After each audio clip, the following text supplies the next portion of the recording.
Conductismo. Tema presentado por Elizabeth Reyes Chacat, Carla Iset San Pablo Guapa, Alondra Valencia Torres, Gustavo López Guanalo. Conductismo.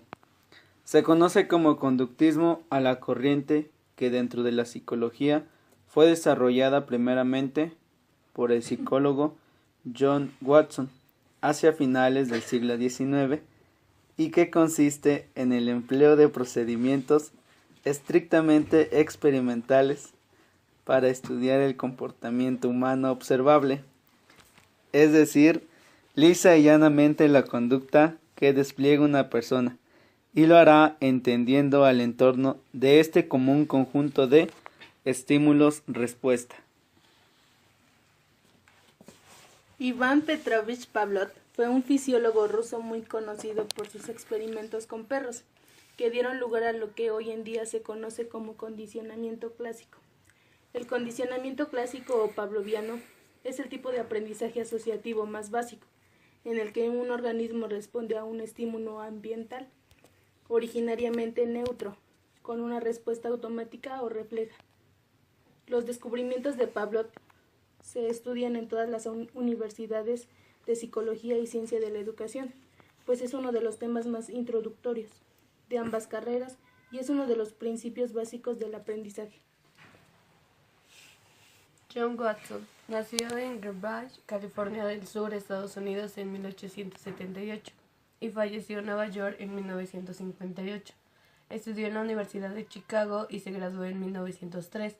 Escribió muchos artículos científicos, uno de los primeros llamados Educación Animal, un estudio experimental sobre el desarrollo psíquico de una rata blanca, en correlación con el crecimiento de su sistema nervioso. En este artículo describe la relación entre la mielinización del cerebro y la capacidad de aprendizaje de los roedores. Watson trabajó en la Universidad Johns Hopkins durante 14 años y allí realizó una gran cantidad de experimentos sobre el aprendizaje de las aves. En 1920 dejó su empleo en la universidad por culpa de rumores acerca de una relación sentimental con su asistente Rosalie Reiner, con quien realizó su famoso experimento con el pequeño Albert. Entonces pasó a trabajar como psicólogo en la empresa Thomson y se interesó en el campo de la publicidad. Baruch Frederick Skinner nace el 20 de marzo de 1904. Este psicoanalista prefirió destacarse por la psicología y argumentó que es una rama experimental de la ciencia natural donde es posible controlar y predecir la conducta si se hace bajo observación directa en condiciones experimentales de estímulo-respuesta. Quiere predecir completamente que la conciencia y la introspección del psicoanálisis. También hizo en la Universidad de Harvard un programa de clases en un curso sobre ciencia y comportamiento humano. Ahí fue donde descubrió el condicionamiento operante. También nos habla sobre el condicionamiento, que fue un proyecto sobre la caja de Skinner o Baby Box, que construyó a final de la Segunda Guerra Mundial, cuando tuvo a su segunda hija, a la cual puso a prueba en el experimento. Consistía en ponerla a dormir o a descansar en una caja especial diseñada por él, y en vez de abrigar a la niña con ropa o ponerla en cuna, en esta caja la temperatura estaba regulada por aire caliente movido por convención. Así estuvo Juliet durante 2 años y medio primeros de su vida. Finalmente la niña se vio que gozaba de muy buena salud. Los experimentos de los perros de Pavlov. Iván Pavlov es conocido por sus experimentos con perros, y aunque hoy en día es una de las figuras célebres de la psicología y la educación, su primera intención no era la de estudiar el aprendizaje, sino la salivación de los canes. Durante sus experimentos, lo que le llamó la atención era que, tras repetidos ensayos, los perros segregaban la saliva incluso ante su presencia, independientemente de lo que le diera de comer o no. Esto ocurría porque los animales habían aprendido que cuando Pavlov entraba por la puerta, iban a recibir comida en cualquier momento.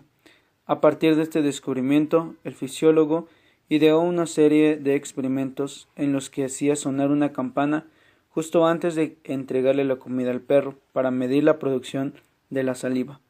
Pavlov descubrió que una vez que los canes eran entrenados para asociar el sonido de la campana con los alimentos, producirían saliva, aunque no estuvieran presente el alimento. Es decir, que la campana hacía que se produjera la salivación, igual que cuando la comida estaba presente. El experimento demostró que la respuesta fisiológica de los perros, la salivación, se había asociado al estímulo.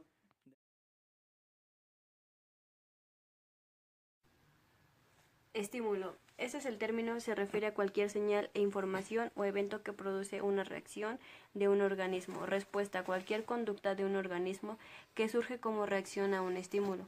Condicionamiento. El condicionamiento es un tipo de aprendizaje derivado de la asociación entre estímulo y respuesta. Refuerzo. Un refuerzo es cualquier consecuencia de una conducta que aumenta la probabilidad de que ésta vuelva a darse. Castigo. Opuesto al refuerzo. Consecuencia de una conducta que disminuye la probabilidad de que vuelva a darse.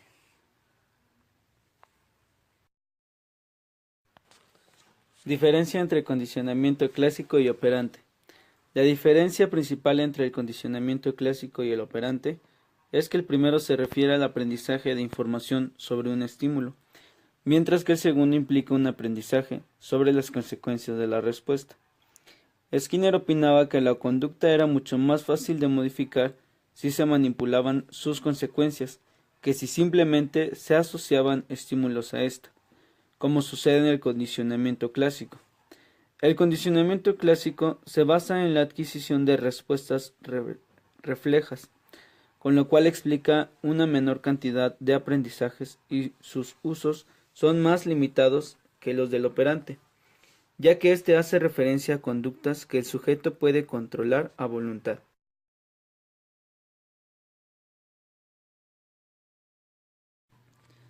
Técnicas operantes para desarrollar conductas. Dadas la importancia y la eficacia del refuerzo positivo, las técnicas operantes para aumentar conductas tienen una utilidad demostrada.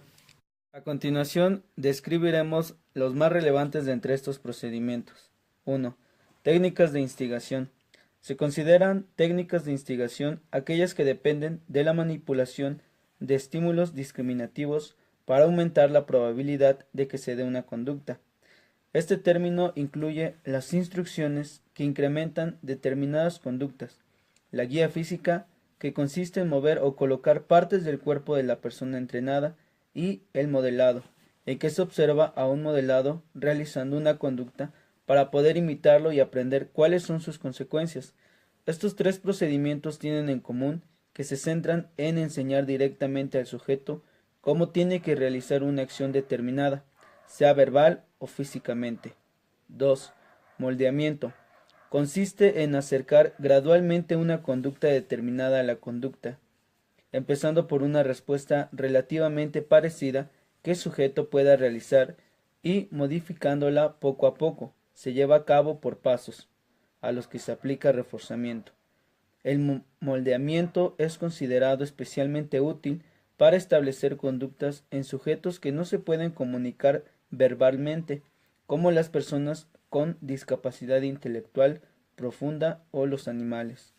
3. Desvanecimiento. Se refiere a la retirada gradual de las ayudas o instigadores que se habían utilizado para reforzar una conducta meta. Se pretende que el sujeto consolide una respuesta y posteriormente pueda llevarla a cabo sin necesidad de ayudas externas. Es uno de los conceptos clave del condicionamiento operante, ya que permite que los progresos llevados a cabo en terapia o en el entrenamiento puedan generalizarse a muchos otros ámbitos de la vida. Este procedimiento consiste fundamentalmente en sustituir un estímulo discriminativo por otro distinto. 4. Encadenamiento. Una cadena conductual, es decir, una conducta compuesta por varias conductas simples, se separa en distintos pasos. A continuación, el sujeto debe aprender a ejecutar los eslabones uno a uno hasta lograr llevar a cabo la cadena completa.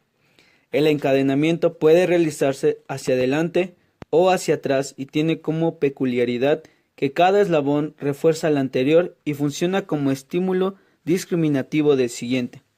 En ciertos aspectos, buena parte de las habilidades que se consideran talentos por mostrar un alto grado de destreza y especialización en ellos, pueden ser consideradas fruto de alguna forma de encadenamiento, dado que desde las habilidades básicas se va progresando hasta alcanzar otras mucho más trabajadas. 5. Programas de reforzamiento. En un procedimiento de aprendizaje operante, los programas de reforzamiento son las pautas que establecen cuándo será premiada la conducta y cuándo no. Hay dos tipos básicos de programas de reforzamiento: los de razón y los de intervalo.